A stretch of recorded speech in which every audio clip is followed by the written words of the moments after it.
Hello everyone, welcome to Sara's kitchen. ఈరోజు మా ఇంట్లో స్పెషల్ వచ్చేసి చామగడ్డ పులుసు. సో ఈ రెసిపీని మీతో కూడా షేర్ చేసుకోవాలనుకుంటున్నాను, అందుకే ఈ రెసిపీని పోస్ట్ చేస్తున్నా. సో మీరు కూడా ఎవరైనా తెలియని వాళ్ళు ఉంటే నేర్చుకుంటారు కాబట్టి సో అప్లోడ్ చేస్తున్నా. ఈ రెసిపీ చూడడానికి చాలా సింపుల్గా ఉంటుంది కానీ టేస్ట్ అయితే నెక్స్ట్ లెవెల్లో ఉంటుంది. సో మీరు కూడా ట్రై చేయండి. సో రెసిపీలోకి వచ్చేస్తే ముందుగా ఒక ప్యాన్ పెట్టుకొని కొద్దిగా ఆయిల్ వేసుకొని సో అందులో జీలకర్ర ఒక ఒక స్పూన్ జీలకర్ర కూడా వేసుకొని మనం ముందుగా స్మాష్ చేసి పెట్టుకున్న గార్లిక్ అంటే వెల్లుల్లి కూడా మంచిగా స్మాష్ చేసుకొని వేసుకుంటే ఫ్లేవర్ బాగుంటుంది. ఆ తర్వాతకి ఆనియన్స్ పచ్చిమిర్చి కూడా వేసుకొని ఆనియన్స్ గోల్డెన్ బ్రౌన్ కలర్ వచ్చేదాకా ఫ్రై చేసుకోవాలి. సో కొద్దిసేపు ఇలా ఫ్రై ఒక 2 మినిట్స్ ఇలా ఫ్రై చేసుకుంటే మనకు ఆనియన్స్ ఫ్రై అయిపోతాయి. ఆ తర్వాతకి కొద్దిగా పసుపు వేసుకొని మళ్ళీ ఒకసారి కలుపుకోవాలి ఈవెన్గా. సో ఆ తర్వాతకి మనం ముందుగా కట్ చేసి పెట్టుకున్నాం కదా టమాటా ముక్కలు, సో అవి కూడా వేసుకొని మంచిగా స్మూత్ అయ్యేలాగా ముక్కల్ని మంచిగా ఉడికించుకోవాలి. సో ఆ తర్వాతకి కొద్దిగా మంచిగా కలుపుకొని మూత పెట్టుకొని ఒక 2 మినిట్స్ ఉంచితే మనకి టమాటా అనేటివి మంచిగా స్మూత్గా మెత్తగా అవుతాయి. సో ఇప్పుడు సరిపడా ఉప్పు కూడా వేసుకొని టేస్ట్ తగినంత ఉప్పు కూడా వేసుకొని మంచిగా కలుపుకొని మూత పెట్టుకొని ఒక 2 మినిట్స్ ఉంచుకోవాలి. సో ఈ విధంగా చేస్తే మనకి టమాటా అనేది స్మూత్గా మెత్తగా అయిపోతాయి.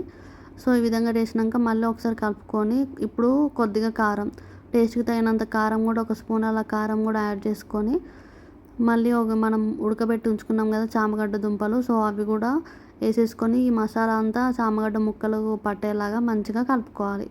సో ఈ విధంగా కలుపుకున్నాక మనం ముందుగా టామరెండ్ చింతపండు రసాన్ని సపరేట్ చేసి పెట్టి ఉంచుకున్నాం కదా, సో చింతపండు రసాన్ని కూడా వేసుకొని మొత్తం మంచిగా కలుపుకొని మూత పెట్టుకొని ఒక 5 మినిట్స్ వరకు లో మీడియం ఫ్లేమ్లో ఉంచితే ఈ పులుసు అనేది మంచిగా చిక్కబడేంత వరకు ఉంచుకోవాలి. ఇలాంటి హోమ్ స్టైల్ రెసిపీస్ కోసం నా ఛానల్ని సబ్స్క్రైబ్ చేయడం మర్చిపోకండి. అలాగే లైక్ చేసి షేర్ చేసి ఫాలో చేయండి. సో ఇప్పుడు చింతపండు రసాన్ని కూడా మంచిగా పోసుకొని ముక్కలన్నిటికీ పట్టేలాగా మంచిగా కలుపుకొని మూత పెట్టి ఒక 5 మినిట్స్ వరకు హై ఫ్లేమ్లో ఉంచి ఉడికించుకోవాలి.